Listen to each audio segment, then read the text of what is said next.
আসসালামু আলাইকুম বন্ধুরা, আমি রাকিব রায়হান। আজকে আপনাদের জন্য ২০২৩ সালে মুক্তি পাওয়া সেরা একটা হরর থ্রিলার সিনেমার গল্প নিয়ে হাজির হলাম, যেটা আর্জেন্টিনায় মুক্তি পেয়েছিল দ্য ইভিল লার্টস নামে।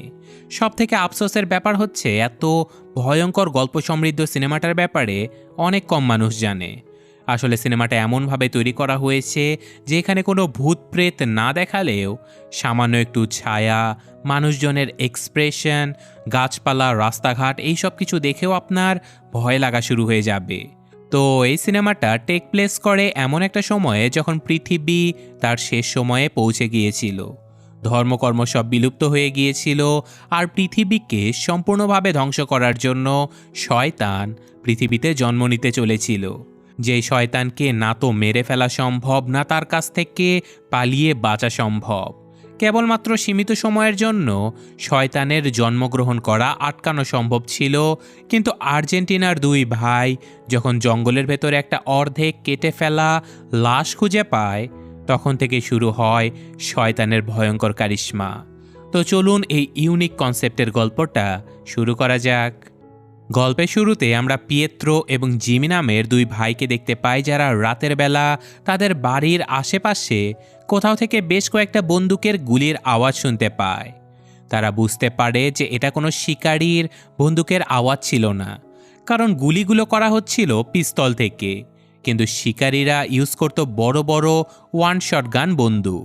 কিন্তু এই সব কিছু জানার পরেও দুই ভাই নিজেদের বন্দুক নিয়ে বেরিয়ে পড়ে এটা দেখার জন্য যে গুলিগুলো আসলে কোথা থেকে চলছে। কিন্তু তারা বুঝতে পারে যে গোলাগুলি তাদের জমি থেকে অনেক দূরে হচ্ছিল, তাই তারা এই রাতে আর কোনো রিস্ক না নিয়ে ঘরে চলে যায় আর সিদ্ধান্ত নেয় যে আগামীকাল সকালে গিয়ে তারা দেখে আসবে। তো এখন পরদিন সকাল হলে দুই ভাই নিজেদের কুকুর দুটোকে সাথে করে নিয়ে বেরিয়ে পড়ে সেই গোলাগুলি হবার স্থানটা খুঁজে বের করার জন্য। আর যথারীতি তাদের বিশাল জায়গা জমি পেরিয়ে ছোট্ট একটা জঙ্গলের ভেতরে তারা পৌঁছে যায়। আর এখানে তারা যা দেখতে পায় তাতে রীতিমতো তাদের পায়ের নিচের মাটি সরে গিয়েছিল, কারণ সেখানে একজন মানুষকে নৃশংসভাবে মেরে তার হাত, পা, এমনকি শরীরের অর্ধেক অংশ কেটে ফেলা হয়েছিল। তারা কিছুতেই বুঝতে পারছিল না যে এইসব কিছু করলোটা কে। কিন্তু তখনই তারা সেখানে এই লোকের ব্যবহারযোগ্য কিছু জিনিসপত্র পড়ে থাকতে দেখে, যেগুলোর মধ্যে অদ্ভুত রকমের কয়েকটা যন্ত্রপাতি এবং একটা হাতে আঁকানো মানচিত্র ছিল। যেই মানচিত্রের ডায়েরির মধ্যে তারা তাদের প্রতিবেশী মারিয়া নামের একজন বৃদ্ধ মহিলার আইডি কার্ডের ফটোকপি দেখতে পায়। তারা বুঝতে পারে যে এই লোকটা নিশ্চয়ই মারিয়ার কাছে যাচ্ছিল বা মারিয়ার বাড়ি থেকে চলে আসছিল। তাই মারিয়াকে জিজ্ঞাসাবাদ করার জন্য তারা মারিয়া লোপেজের বাড়িতে পৌঁছে যায়। এই বৃদ্ধ মহিলাটা ভাঙাচোরা একটা ঘরে তার দুই ছেলেকে নিয়ে বসবাস করত। তো যাই হোক, পিয়েত্রো মারিয়াকে জিজ্ঞাসা করে যে তোমার কাছে কি কেউ এসেছিল, নাকি তোমার কাছে কারো আসার কথা ছিল। আগেই বলে নেই যে সেই লোকটা যেই হোক না কেন, সে আর বেঁচে নেই। এই কথা শুনে মারিয়া বলতে থাকে যে না, আমার বিশ্বাস সে আসবে, কারণ তাকে আসতেই হবে আমার বড় ছেলেকে মেরে ফেলার জন্য। এই কথা শুনে দুই ভাই অবাক হয়ে যায়, কারণ এমন কি হতে পারে যে মারিয়া তার বড় ছেলে ইউরিয়ালকে মারার জন্য মানুষ নিয়ে এসেছিল। তাই তারা এটা দেখার জন্য ঘরের ভেতরে চলে যায়। আর পিয়েত্রো ইউরিয়ালকে দেখার সাথে সাথে তাদের মাথায় রীতিমতো আকাশ ভেঙে পড়ে, কারণ মারিয়ার বড় ছেলেটা জীবন্ত অবস্থাতে ভেতরে বাইরে সবখান থেকে পচে গলে ফুলে গিয়েছিল। তখনই পেছন থেকে মারিয়ার ছোট ছেলে মার্কো তাদের উদ্দেশ্য করে বলে যে আমার ভাইয়ের উপরে কোনো খারাপ আত্মার প্রভাব রয়েছে। আমরা অনেক চেষ্টা করেছি, কিন্তু ওর অবস্থা দিনকে দিন খারাপ হয়ে যাচ্ছে। তাই পুলিশের কাছে অভিযোগ জানানোর প্রায় 1 বছর পরে আজকে আমার ভাইকে মুক্তি দেবার জন্য একজন লোক আসতে চেয়েছিল, যে লোকটাকে হয়তো কেউ মেরে ফেলেছে। এইসব কথা শুনে পিয়েত্রো তাদেরকে বলে যে এটা তোমরা আমাদের আগে কেন বলনি। তখন মারিয়া বলে যে আমরা ভয় পেয়েছিলাম, কারণ আমাদের যাবার কোনো জায়গা নেই। লুইস আমাদেরকে থাকার জন্য এই জায়গাটুকু দিয়েছে, আর সে যদি জানতে পারে যে আমার ছেলের মাধ্যমে শয়তান জন্ম নিতে চলেছে, তাহলে সে আমাদেরকে তাড়িয়ে দিত। আমরা ভেবেছিলাম সৃষ্টিকর্তার কাছে প্রার্থনা করলে হয়তো আমাদের ছেলে ভালো হয়ে যাবে। তো এই কথাটা শুনে পিয়েত্রো চিৎকার করে বলে যে এখন আর প্রার্থনা করে কোনো লাভ নেই, কারণ শয়তানের ছায়াওয়ালা মানুষদের রটেন বলা হতো। যদিও তাদের ব্যাপারে কোনো বর্ণনা ছিল না, কিন্তু সবাই বলতো যে রটেনকে দেখা মাত্রই নাকি বোঝা যেত যে এর ভেতরে শয়তান রয়েছে, যেটা পিয়েত্রো এবং তার ভাই অলরেডি বুঝে গিয়েছিল। তাই তারা দ্রুত আবারও পুলিশ স্টেশনে ছুটে চলে যায় ইউরিয়ালকে মেরে শয়তানের জন্ম রুখে দেবার জন্য। তারা পুলিশ স্টেশনে গিয়ে পুলিশকে সব কিছু খুলে বলে দেয়, কিন্তু পুলিশেরা কেউ তার কথা বিশ্বাসই করছিল না। এমনকি তারা এটাও স্বীকার করছিল না যে তাদের কাছে কেউ 1 বছর আগে ইউরিয়ালের ব্যাপারে রিপোর্ট করেছিল।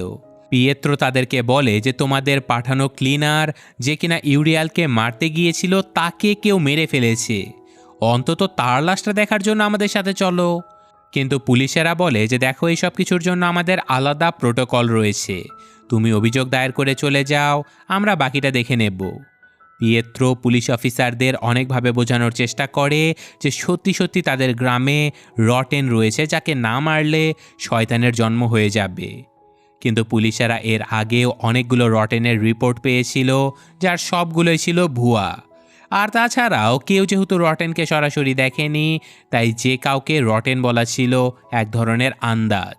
আর এইসব আন্দাজের ভিত্তিতে পুলিশেরা সেখানে যেতে রাজি হচ্ছিল না।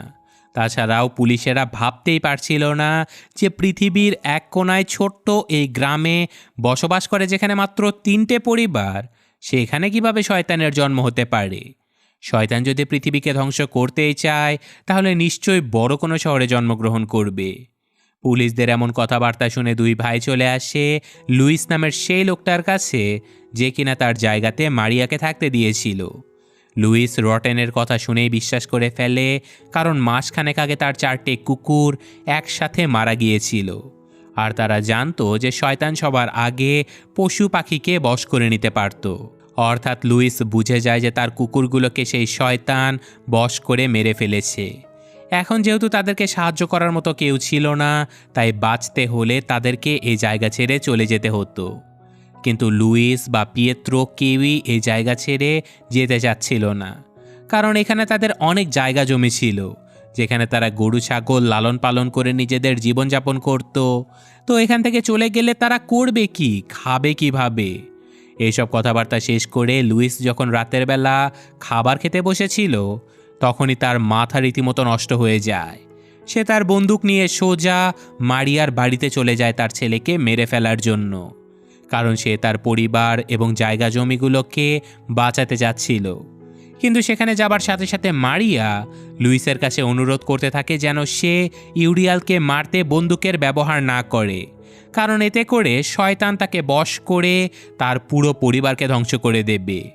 শয়তানকে মারতে হলে বিশেষ উপায়ে বিভিন্ন প্রোটোকল মেনে তাকে ধ্বংস করতে হবে। কিন্তু সেখানে পড়ে থাকা ইউরিয়াল লুইসকে বারবার বলতে থাকে যে আমাকে মেরে ফেলো লুইস, নয়তো আমি তোমার স্ত্রীর পেটে থাকা বাচ্চাকে বশ করে মেরে ফেলবো।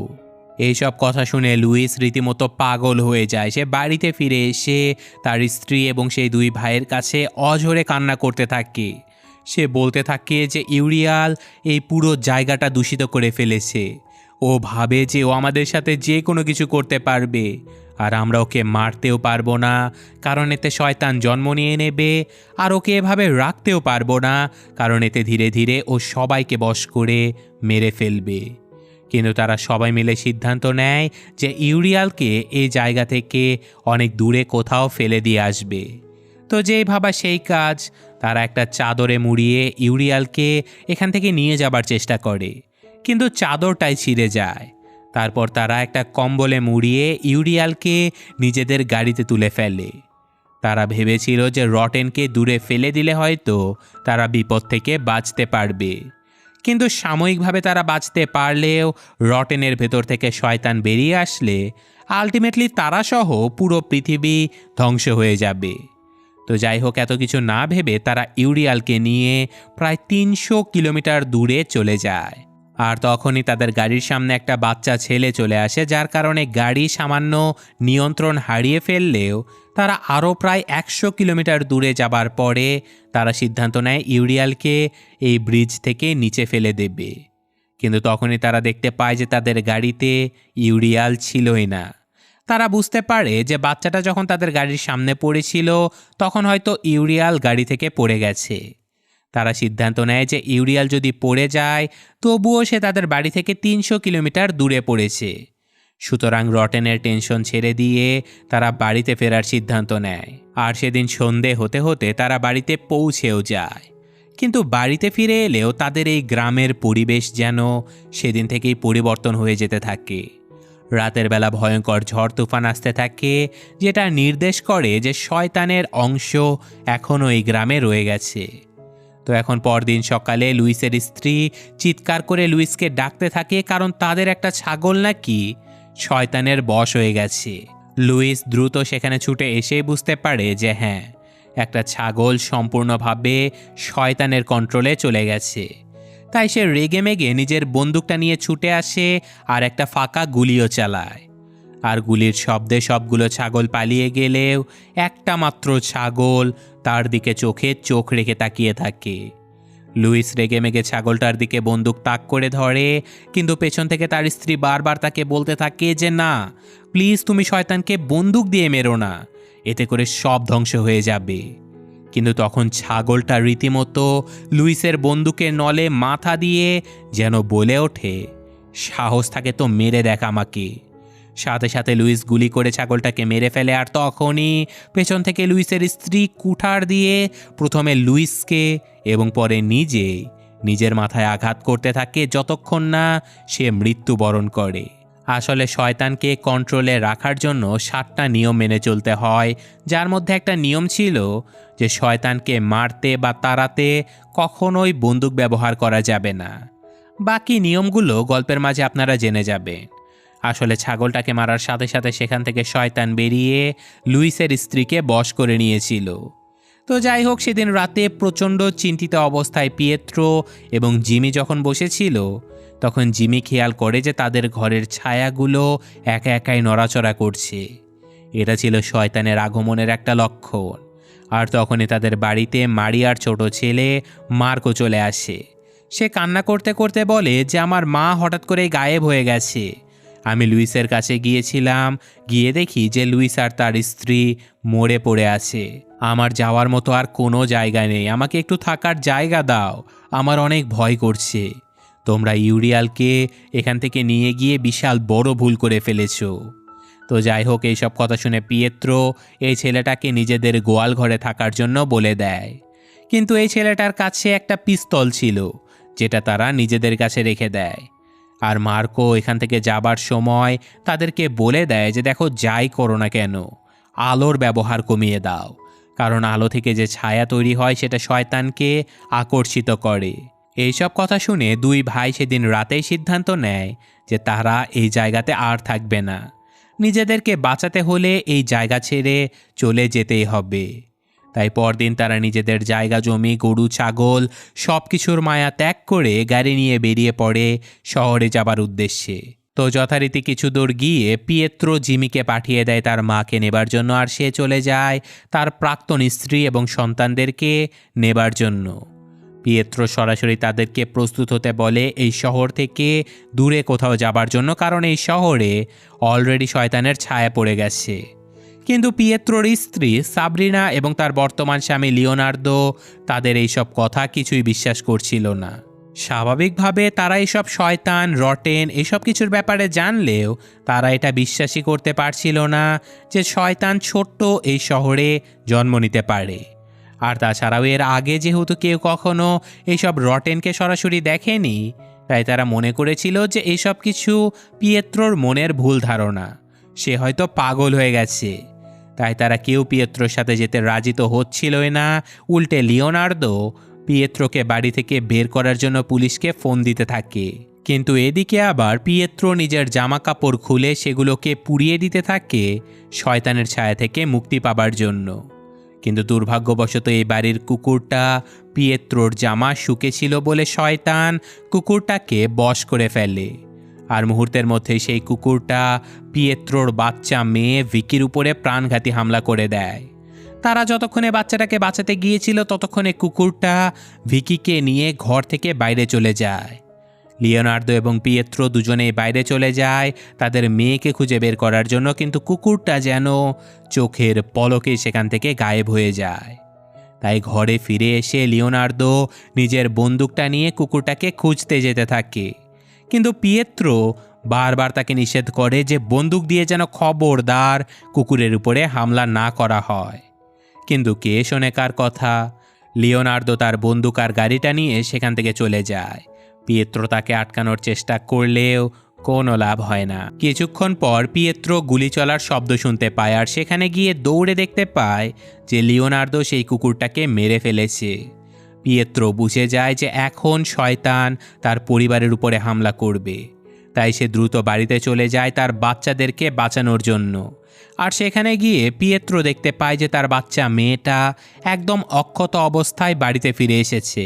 পিয়েত্রো বুঝে যায় যে এটা তার মেয়ে নয়, বরং এটা শয়তান এসেছে তার ঘরে বাচ্চা মেয়েটার রূপ ধরে। তাই সে এইসব কিছু ভুলে ঘরের ভেতরে চলে যায় তার ছেলে জাইর এবং সেন্টিনোকে বাঁচানোর জন্য। এখানে পিয়েত্রোর বড় ছেলে জাইর ছিল প্রতিবন্ধী। সে ঠিকমতো চলাফেরা করতে পারতো না, কথা বলতে পারতো না, কিন্তু তবুও পিয়েত্রো তাকে অনেক ভালোবাসতো। এদিকে সাবরিনা যখন বাচ্চা মেয়েটাকে আদর করছিল তখন ভিকি তার কানে কানে বলে যে মা, বাবা গাড়ি নিয়ে আসছে। বুম! এই কথাটা বলার সাথে সাথে লিওনার্দো তার গাড়িটা সরাসরি সাবরিনা আর ভিকির উপরে তুলে দেয়। এই ঘটনায় সাবরিনা আর লিওনার্দো মারা গেলেও শয়তান ভিকি সেখানেই খুশিতে নাচানাচি করছিল, যেটা দেখে পিয়েত্রো দ্রুত তার দুই ছেলেকে নিয়ে এখান থেকে পালিয়ে যেতে থাকে। পিয়েত্রো সোজা তার মাকে নেবার জন্য তার মায়ের বাড়ির সামনে চলে আসে। সেখানে তার মা নাতিপুতিকে দেখে অনেক খুশি হয়ে যায়, কিন্তু ভিকি আর সাবরিনাকে দেখতে না পেয়ে তারা পিয়েত্রোকে জিজ্ঞাসা করে যে সব কিছু ঠিক আছে তো। পিয়েত্রো বলে যে না, কোনো কিছুই আর ঠিক নেই। তো যাই হোক, এরপর তারা সবাই গাড়ি নিয়ে বেরিয়ে পড়ে বড় কোনো শহরের উদ্দেশ্যে। পথিমধ্যে তারা তার মাকে এই শয়তান জন্ম নেওয়ার ব্যাপারটা খুলে বললেও তাদের মা বলতে থাকে যে না বাবা, এইসব ভূত প্রেত শয়তান আমাদের ছোট শহরে কখনো আসে না। এগুলো মাঝে মাঝে বড় শহরে হয়ে থাকে, কিন্তু খুবই কম। নিশ্চয়ই তোমাদের কোনো ভুল ধারণা হয়েছে। কিন্তু এই কথাগুলো শুনে বাচ্চা সেন্টিনো তার দাদির কাছে শয়তান সম্পর্কে আরও জানতে চায়। তখন বৃদ্ধা তাকে জানায় যে হ্যাঁ, শয়তান সত্যি সত্যি রয়েছে। শয়তান তোমার আত্মা, মস্তিষ্ক এবং শরীরের উপরে বশ করে ফেলে। তাই শয়তানের কাছ থেকে বাঁচার জন্য 7টা নিয়ম মেনে চলতে হয়। প্রথমত, বৈদ্যুতিক কোনো আলো ব্যবহার করা যাবে না, কারণ এতে করে শয়তান আকৃষ্ট হয়। আর দ্বিতীয়ত, কোনো জন্তু জানোয়ারের কাছে থাকা যাবে না, কারণ শয়তান খুব সহজেই জন্তু জানোয়ারের উপরে কন্ট্রোল নিয়ে নেয়। তৃতীয়ত, এমন কারো কাছে যাওয়া যাবে না যার উপরে শয়তান বশ করেছে, কারণ তার যে কোনো জিনিসপত্র থেকে শয়তান ছড়িয়ে যেতে পারে। চতুর্থ, তুমি শয়তানের কোনো ক্ষতি করার চেষ্টা করতে যাবে না, কারণ এতে করে তুমি ধ্বংস হয়ে যাবে। আর পঞ্চম হলো, কখনোই শয়তানকে মারার জন্য বন্দুক ব্যবহার করা যাবে না, এতে করে তোমাকেই মরতে হবে। ষষ্ঠ হলো, শয়তানকে কখনোই তার নাম যেমন শয়তান, ডেভিল, লুসিফার এইসব নামে ডাকা যাবে না, কারণ এতে করে শয়তান সত্যি সত্যি চলে আসতে পারে। আর সপ্তম হলো, কখনোই কোনো কিছুতে ভয় পাওয়া যাবে না। ভয় পেলে শয়তান সেই ভয়ের মাধ্যমে তোমাকে মেরে ফেলবে। এইসব কথাবার্তা শেষে তারা একটা জায়গায় ব্রেক নেয় কিছু খাওয়ার জন্য, কিন্তু পিয়েত্রো বা তার ভাই কেউ বাড়ি থেকে কোনো জিনিস, এমনকি টাকা পয়সাও নিয়ে আসেনি। তারা প্রচণ্ড চিন্তায় পড়ে গিয়েছিল যে এখন তারা যাবে কোথায়, খাবে কি। কিন্তু তখনই তাদের কাছে সাবরিনা মোবাইল করে। পিয়েত্রো বুঝে যায় যে এটা সাবরিনা নয়, কারণ সে তো তার চোখের সামনেই মারা গেছে। তবুও সে কল রিসিভ করলে অপর প্রান্ত থেকে সাবরিনা বলতে থাকে যে আমার বাচ্চাদের আমার কাছে ফিরিয়ে দিয়ে যাও, নয়তো আমি বাচ্চাদেরকে নেবার জন্য তোমাদের কাছে চলে আসব। কথাগুলো শুনে পিয়েত্রো রেগে মেগে মোবাইলটাই ভেঙে ফেলে। সে বুঝে গিয়েছিল যে এখন শয়তানের কাছ থেকে বাঁচার আর কোনো উপায় নেই, কিন্তু সে নিজের বাচ্চাদের চোখের সামনে মরতেও দেখতে পারছিল না। বেচারা প্রচণ্ড অসহায় হয়ে চিৎকার করে কান্না করতে থাকে, যেটা দেখে তার ভাই তাকে এসে সান্ত্বনা দেয় যে বড় ভাই, সব কিছু ঠিক হয়ে যাবে, তুমি শান্ত হও। আমার পরিচিত একজন লোক রয়েছে যে কিনা এইসব প্রেতাত্মা এবং শয়তান নিয়ে অনেক আগে থেকেই কাজ করত। চলো আমরা তার কাছে যাই, সে নিশ্চয়ই আমাদের কিছু সাহায্য করতে পারবে। তো ছোট ভাইয়ের কথা মতো পিয়েত্রো তার ছোট ভাইয়ের বান্ধবী মার্থা নামের একজন মহিলার কাছে চলে আসে। যে মহিলা শহর থেকে দূরে সম্পূর্ণ ফাঁকা একটা জায়গায় একা একাই বসবাস করত। তার বাড়িতে কেউ থাকতো না বলে সে তাদেরকে নিজের বাড়িতে আশ্রয় দেয়। আর এখন ঘরে ঢোকার পরে মার্থা জিমিকে বলে যে আমার মনে হয় তোমার ভাতিজা জাইরের উপরে শয়তান ভর করেছে। কিন্তু জিমি বলে যে আরে না, ও ছোটবেলা থেকে অতিষ্ঠিক, এজন্য ওর চলাফেরা কথাবার্তা এমন অদ্ভুত। তো যাই হোক, ততক্ষণে রাত হয়ে যায় আর রাতের বেলা পিয়েত্রো জাইরের কাছে গাড়ির ভেতরেই ঘুমিয়ে পড়ে। আর ওদিকে ঘরের ভেতরে জিমি আর তার মা এবং মার্থা ঘুমিয়েছিল। কিন্তু হঠাৎ করে রাতের বেলা মার্থার ঘরের ছায়াগুলো নড়াচড়া করতে থাকে, অর্থাৎ শয়তান এখানে পৌঁছে গেছে। তখনই আমরা দেখতে পারি যে গাড়ির সামনে রক্তে মাখা কেউ একজন হাজির হয়েছে। মুহূর্তের মধ্যে সেই অবয়ব ঘরে ঢুকে সেন্টিনোকে কোলে করে নিয়ে চলে যেতে থাকে। এদিকে ঘুম ঘুম চোখে দাদিমা সেই অবয়বের দিকে তাকালেই বুঝতে পারে যে এটা আসলে সাবরিনা ছিল, যে কিনা তার বাচ্চা ছেলেটাকে নিয়ে চলে যাচ্ছে। তো দাদিমার চিৎকার চেঁচামেচিতে জিমি দ্রুত তার ভাইয়ের কাছে গিয়ে বলে যে ভাই, মনে হয় কোনো সমস্যা হয়ে গেছে। সাথে সাথে তারা সবাই ঘরের ভেতরে দৌড়ে ছুটে চলে আসে আর দেখতে পায় যে হ্যাঁ, সত্যি সত্যি ক্ষত বিক্ষত সাবরিনা সেন্টিনোকে নিয়ে বেলকনি থেকে লাফিয়ে পড়ে। সাথে সাথে তারা নিচে চলে যায়, কিন্তু ততক্ষণে সাবরিনা সেখান থেকে গায়েব হয়ে গিয়েছিল। তারা দুই ভাই পাগলের মতো বাচ্চাটাকে খোঁজার চেষ্টা করে, কিন্তু তখনই তারা খেয়াল করে যে তাদের গাড়ির উপরে অনেকগুলো রক্ত পড়ে আছে। তারা কিছুই বুঝতে পারছিল না যে এই রক্তগুলো কার ছিল। তো যাই হোক, তারা সবাই যখন হন্তদন্ত হয়ে বাচ্চা ছেলেটাকে খোঁজার চেষ্টা করছিল, তখনই মার্থা সেখানে এসে জিমিকে বলে যে তোমার ভাতিজা জাইরের উপরে শয়তান ভর করেছে। ও কিছুটা অটিস্টিক বলে শয়তান ওর মস্তিষ্কের উপরে এখনও কাবু করতে পারেনি। কিন্তু তুমি ওর হাত পায়ের দিকে খেয়াল করো, এগুলো শয়তানের প্রভাবে বাঁকা হয়ে গিয়েছে। তারা চারপাশে বাচ্চাটাকে কোথাও খুঁজে না পেয়ে অসহায় হয়ে মার্থার কাছে ফিরে আসে কোনো উপায় চাওয়ার জন্য। মার্থা নিজের যন্ত্রপাতিগুলো ঠিক করতে করতে তাদেরকে বলে যে একটা প্রবাদ রয়েছে, তুমি যদি উপর থেকে নিচে পড়ে যাবার ভয় করো তাহলে একদিন তুমি অবশ্যই কোথাও পড়ে যাবে। ঠিক তেমনই তোমাদের মনের ভয় এই শয়তানটাকে আরও শক্তিশালী করে তুলেছে। তুমি যেমন সেন্টিনোকে হারানোর ভয় করতে, আর দেখো আজকে ওকে হারিয়ে ফেলেছো। তাই সেন্টিনোকে উদ্ধার করতে হলে এমন কাউকে যেতে হবে যে কিনা সেন্টিনোকে হারানোর ভয়ই করে না। এইসব কিছু দেখে পিয়েত্রো ভেবেছিল যে শয়তান হয়তো জন্মগ্রহণ করে ফেলেছে, কিন্তু মার্থা তাকে বোঝায় যে না, শয়তান এখনও জন্ম নেয়নি, কারণ শয়তান জন্ম নিলে সবার আগে প্রকৃতিতে থাকা শব্দগুলো খেয়ে ফেলবে। এখনও যেহেতু পশু পাখি ডাকাডাকি করছে, তার মানে শয়তান জন্ম নেয়নি। এগুলো কেবলমাত্র শয়তান জন্ম নেবার পূর্বাভাস। শয়তান তো সবেমাত্র কারো গর্ভে রয়েছে। সাথে সাথে পিয়েত্রো বলে যে হ্যাঁ, আমি জানি শয়তান ইউরিয়ালের গর্ভে রয়েছে। ওকে আমরা প্রায় 300 কিলোমিটার দূরে একটা জায়গায় ফেলে রেখে এসেছি। কথাটা শুনে মার্থা অবাক হয়ে বলে যে ওর ভেতরে শয়তান আছে জানা সত্ত্বেও তোমরা এত বড় ভুল কাজ কিভাবে করতে পারলে? আমাদের এক্ষুনি ইউরিয়ালের কাছে যেতে হবে, নয়তো শয়তান জন্ম নিয়ে ফেললে দুনিয়া ধ্বংস হয়ে যাবে। তো যেই কথা সেই কাজ। পিয়েত্রো এবং মার্থা দুজনেই বেরিয়ে পড়ে ইউরিয়াল তথা রটেনের খোঁজে। আর পিয়েত্রোর ছোট ভাই জিমি চলে যায় ভাতিজা সেন্টিনোকে খোঁজার জন্য। বাড়িতে থাকে শুধুমাত্র দাদিমা এবং জাইর। তো যেতে যেতে মার্থা পিয়েত্রোকে বলে আমি আর আমার স্বামী দুজন মিলে একটা নকল গির্জা খুলেছিলাম, যেখানে সৃষ্টিকর্তার নাম নিয়ে আমরা এইসব শয়তান তাড়ানোর কাজ করার জন্য কিছু টাকা দিয়ে অভিনেতা রেখেছিলাম, যারা শয়তানের বশ হবার অভিনয় করে আমাদের কাছে আসতো। আর আমরা তাদেরকে ভালো করার অভিনয় করে অনেক টাকা ইনকাম করতাম। কিন্তু একদিন হঠাৎ করে সত্যি সত্যি শয়তানের বশীভূত একজন লোক আমাদের গির্জায় এসে বমি করে দেয়। তার ভেতর থেকে মানুষের হাত পা সহ বিভিন্ন অঙ্গ প্রত্যঙ্গ বেরিয়ে আসতে থাকে, কারণ গতকাল রাতে সে তার পরিবারকে মেরে খেয়ে ফেলেছিল।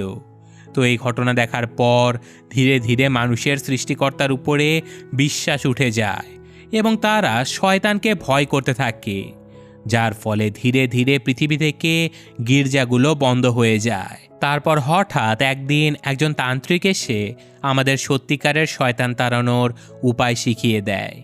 যেই ঘটনার পর 12 বছর পর্যন্ত আমি এবং আমার হাজব্যান্ড দেশ বিদেশের বিভিন্ন জায়গাতে গিয়ে শয়তানের জন্ম নেয়া থামিয়ে দিয়েছি। কিন্তু একদিন আমার হাজব্যান্ড ক্লিনিংয়ের কাজ করতে গিয়ে আর কখনোই ফিরে আসেনি, যেই কারণে আমি শয়তানের কাছ থেকে বাঁচার জন্য এই সব কিছু ছেড়ে নিরিবিলি এই জায়গাতে এসে বসবাস করছিলাম। তো যাই হোক, এদিকে জিমি ধীরে ধীরে যখন এগিয়ে যাচ্ছিল, তখনই সে তার সামনে সাবরিনাকে দেখতে পায়, যে কিনা তার বাচ্চা ছেলেটাকে কোলে নিয়ে কোথাও যাচ্ছিল। কিছু দূর এগিয়ে যেতেই জিমি দেখতে পায় যে সাবরিনা তার ছেলের মাথার খুলি ভেঙে মগজ ছিঁড়ে ছিঁড়ে খেয়ে ফেলছে। অর্থাৎ তারা ঘর থেকে বের হবার সময় গাড়ির উপরে যে রক্তটা দেখেছিল সেটা ছিল স্যান্টিনোর রক্ত। সাবরিনা হয়তো স্যান্টিনোকে গাড়ির সাথে আছড়ে মেরে মাথার খুলি ফাটিয়ে দিয়েছিল। এইসব কিছু দেখে জিমি একদমই সহ্য করতে না পেরে তার গাড়ি দিয়ে আঘাত করে সাবরিনাকে আবারও মেরে ফেলে। যদিও সাবরিনার মাথা দিয়ে মগজ বেরিয়ে আসছিল, কিন্তু তবুও সে জীবিত ছিল, কারণ সে তো ছিল শয়তানের এক ভয়ঙ্কর রূপ।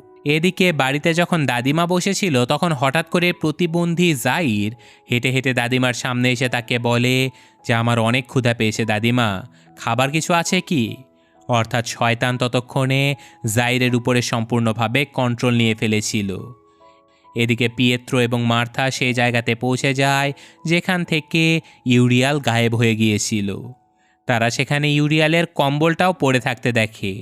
এই জায়গার পাশে একটা স্কুল ছিল, যেটা দেখে মার্থা বুঝতে পারে যে এই স্কুলের ভেতরেই রটেন তথা ইউরিয়াল রয়েছে। কারণ শয়তান বাচ্চাদেরকে খুবই পছন্দ করে, কারণ তাদের বশ করা অনেক সহজ। তারা জানালা দিয়ে স্কুলের ভেতরে তাকালে দেখতে পায় যে এখানে থাকা সকল বাচ্চারা শয়তানের বশ হয়ে গিয়েছিল। তারা বাচ্চাদের কাছ থেকে শয়তানের ব্যাপারে জিজ্ঞাসা করলেও তারা কেউ কোনো উত্তর দিচ্ছিল না, বরং তারা নিজেদের মুখে চুন লাগিয়ে নিচ্ছিল যাতে করে শয়তানের সে পচা গন্ধ বের না হতে পারে। এইসব অবস্থা দেখে মার্থা বাইরে বেরিয়ে এসে বলতে থাকে যে আমি জানি না আমি এই শয়তানকে কন্ট্রোল করতে পারবো কি না। এই সবগুলো বাচ্চা এখন শয়তানের সেবক হয়ে গেছে, ওরা শয়তানকে বাঁচানোর জন্য যে কোনো কিছু করতে পারে। কিন্তু তখনই তাদের সামনে সেই বাচ্চাটা চলে আসে যার সাথে গল্পের শুরুতে ইউরিয়ালের গাড়িটা ধাক্কা লাগতে চলেছিল। তো সেই বাচ্চাটা ইউরিয়াল সম্পর্কে জিজ্ঞাসা করতেই বলে যে হ্যাঁ, ইউরিয়ালকে তোমরা কনফারেন্স রুমের ভেতরে খুঁজে পেয়ে যাবে। তো তারা যখন কনফারেন্স রুমের দিকে যাবার চেষ্টা করছিল, তখনই আরেকটা বাচ্চা মেয়ে এসে তাদেরকে বলে যে না না, ইউরিয়াল কনফারেন্স রুমে নেই, সে তো আমাদের বাড়িতে রয়েছে, চলো আমি তোমাদেরকে নিয়ে যাব। কিন্তু মার্থা বুঝতে পারে যে এই মেয়েটা তাদেরকে পথভ্রষ্ট করার চেষ্টা করছে। মেয়েটা চেষ্টা করছে যেন তারা কখনোই ইউরিয়ালের কাছে পৌঁছাতে না পারে। তাই পিয়েত্রো সেই মেয়েটাকে মেরে তারা দুজন সেই কনফারেন্স রুমের ভেতরে ঢুকে পড়ে। সেখানে যেতেই সবগুলো বাচ্চা ছেলে মেয়েরা এসে তাদেরকে ঘিরে ধরে, কিন্তু পিয়েত্রো বুঝতে পারে যে এখানকার স্টেজের নিচে কিছু একটা রয়েছে। তাই সে স্টেজের একটা পাটাতন খুললেই দেখতে পায় সেখানে মানুষকে মেরে লাশের পাহাড় তৈরি করে রাখা হয়েছিল। আসলে সেই মানুষগুলো ছিল এই বাচ্চাদের অভিভাবক, স্কুলের শিক্ষক, কিন্তু বাচ্চারা শয়তানের বশবর্তী হয়ে তাদের সবাইকে মেরে ফেলেছে। এইসব কিছু দেখে পিয়েত্রো এক এক করে বেশ কয়েকটা কাঠের পাটাতন এবং লাশ সরাতে ফাইনালি দেখতে পায় যে সেখানে রটেন তথা ইউরিয়াল পড়ে রয়েছে। ইউরিয়াল বারবার বলছিল যে আমাকে মেরে ফেলো, কিন্তু মার্থা পিয়েত্রোকে থামিয়ে দিয়ে বলে যে ওকে মারতে হলে মন্ত্রপুত একটা চাকু ওর গলার পেছনে ঢুকিয়ে দিতে হবে। কিন্তু এই কাজটা করতে হলে ইউরিয়ালকে এখান থেকে বের করতে হতো, কিন্তু ইউরিয়াল অনেক ভারী হবার কারণে কোনোভাবেই পিয়েত্রো তাকে বের করতে পারছিল না। যেটা দেখে একটা বাচ্চা মেয়ে এসে বারবার পিয়েত্রোকে বলতে থাকে যে তুমি আমাদের হেডমাস্টারের রুমে চলে যাও, ওখানে একটা কুঠার রয়েছে, ওটা দিয়ে তুমি স্টেজ ভাঙতে পারবে। কিন্তু মার্থা তাকে বারবার নিষেধ করে মেয়েটার কথা না শোনার জন্য। কিন্তু পিয়েত্রো যেন হিতাহিত জ্ঞানশূন্য হয়ে সেই মেয়েটার কথা মতো হেডমাস্টারের রুমে চলে যায়। কিন্তু সেখানে কোনো কুড়াল তো সে পাই না, উল্টে শয়তানের বশীভূত বাচ্চারা তাকে এই ঘরের ভেতরেই আটকে দেয়। কিছুক্ষণের মধ্যে বাচ্চাগুলো মার্থার সেই শয়তান মারার ডিভাইসটা ভেঙে হাতুড়ি দিয়ে তার মাথায় আঘাত করতে করতে তাকে নৃশংসভাবে মেরে ফেলে। এখানে পিয়েত্রোর জ্ঞানশূন্যতার কারণে বেচারি মার্থা মারা গেল। শুধু তাই নয়, মার্থা মারা যাবার সাথে সাথে শয়তানকে সঠিকভাবে আটকে দেবার রাস্তাটাও বন্ধ হয়ে যায়। পিয়েত্রো কোনো রকমে সেই ঘর থেকে বাইরে বেরিয়ে আসলে ইউরিয়াল তখনও মাথা বের করে দিয়ে পিয়েত্রোকে বলছিল যে আমাকে মেরে ফেলো। যে কথাগুলো শুনে এবার রেগে মেগে পিয়েত্রো একটা লোহার পাত দিয়ে ইউরিয়ালের মাথায় আঘাত করতে করতে তাকে মেরে ফেলে, কিন্তু তাতে আসলে কোনো লাভ হয় না, কারণ ততক্ষণে শয়তান ইউরিয়ালের পেট চিরে দুনিয়ার বুকে জন্ম নিয়ে ফেলেছিল। শয়তান ছিল ছোট্ট একটা বাচ্চা ছেলে, যে কিনা রক্তে মাখা শরীর নিয়ে বেরিয়ে আসতেই উপস্থিত সকল বাচ্চারা খুশি হয়ে যায়। আর ফাইনালি শয়তান তার রক্তমাখা হাত দিয়ে পিয়েত্রোর মাথায় 3টে দাগ দিয়ে দেয়। এরপর শয়তান ধীরে ধীরে তার অনুসারী অর্থাৎ সে বাচ্চা ছেলে মেয়েগুলোকে নিয়ে সূর্যোদয় যেদিক থেকে হচ্ছিল সেদিকে রওনা দিয়ে দেয়। আর এইসব কিছু দেখে ফাইনালি পিয়েত্রো তার ভাই জিমির কাছে তথা নিজেদের সেই পুরনো গ্রামের বাড়িতে ফিরে আসে, কারণ এখন আর কোথাও পালিয়ে যাবার কোনো মানেই হয় না। এখন বাস তারা ধীরে ধীরে পৃথিবী ধ্বংস হবার জন্য অপেক্ষা করতে পারে। তাই বাড়িতে ফিরে এসে পিয়েত্রো তার ছেলেকে আইসক্রিম খেতে দিয়ে নিজেকে পরিষ্কার করার জন্য গোসল করতে চলে যায়, কিন্তু তাতে কোনো লাভ হয় না, কারণ পিয়েত্রোর মাথা থেকে শয়তানের দেয়া সেই 3টে দাগ কোনোভাবেই উঠছিল না। এদিকে জিমি তাদের গোয়াল ঘরের ভেতরে গেলে সে দেখতে পায় যে সেখানে ইউরিয়ালের ছোট ভাই মার্কো তখনও বসেছিল। আর ফাইনালি মার্কো জিমিকে বলে দেয় যে কয়েকদিন আগে হঠাৎ করে রাতের বেলা আমার মাথায় একটা আওয়াজ চিৎকার করে বলছিল যে ক্লিনারকে মেরে ফেলো। তাই আমি ক্লিনারকে মেরে ওকে টুকরো টুকরো করে কিছু অংশ শুয়োরকে খাইয়ে দিয়েছি, আর বাকি অংশ আমি নিজেও খেয়ে ফেলেছি। এই কথা শুনে জিমি জিজ্ঞাসা করে যে তোমার মায়ের কি হয়েছে, উনি কোথায় গেল? আর এখানে মার্কো বলে যে তোমার মায়ের সাথে যা ঘটেছে আমার মায়ের সাথেও তাই হয়েছে। এদিকে আমরা ঘরের ভেতরে দেখতে পাই যে জাইর সম্পূর্ণভাবে শয়তান থেকে মুক্ত হয়ে গিয়েছিল, তাই সে নিজের হাতে আইসক্রিমটাও তুলে খেতে পারছিল না, তার মুখে চামচ আটকে গিয়েছিল। তাই পিয়েত্রো তার মুখ থেকে চামচ বের করতে গেলে দেখতে পায় যে তার গলার ভেতর থেকে অনেকগুলো চুলের গোছা বেরিয়ে আসছে। শুধু তাই নয়, সে তার মুখে হাত দিয়ে কিছুক্ষণ টানাটানি করতেই সেখানে জাইরের মুখ থেকে দাদিমার লকেট বেরিয়ে আসে, যেটা দেখে আমরা বুঝতে পারি যে জাইর তার দাদিমা এবং মার্কো তার নিজের মাকে মেরে খেয়ে ফেলেছে। এইসব কিছু দেখে প্রচণ্ড ভয়, কষ্ট আর হতাশায় পিয়েত্রো ঘর থেকে বাইরে গিয়ে চিৎকার করে কান্না করতে থাকে, কিন্তু ততক্ষণে চারপাশের পশু পাখির সকল ডাক স্তব্ধ হয়ে গিয়েছিল, অর্থাৎ শয়তান বেরিয়ে এসে তার প্রথম কাজ তথা প্রকৃতির শব্দগুলোকে খেয়ে ফেলেছিল। আর এই ঘটনার সাথে সাথে গল্পটা এখানেই শেষ হয়ে যায়। গল্পটা শেষ হয়ে গেলেও আমাদেরকে বুঝিয়ে দিয়ে যায় যে শয়তান এখন ধীরে ধীরে এই দুনিয়াকে ধ্বংসের পথে নিয়ে যাবে। তো যাই হোক, এই গল্পটার কাহিনী কিন্তু অসাধারণ ছিল। কি বলেন আপনারা? আপনাদের কাছে কেমন লাগলো সেটা কমেন্টে জানাবেন। আমি আজকের মতো বিদায় নিচ্ছি। আল্লাহ হাফেজ।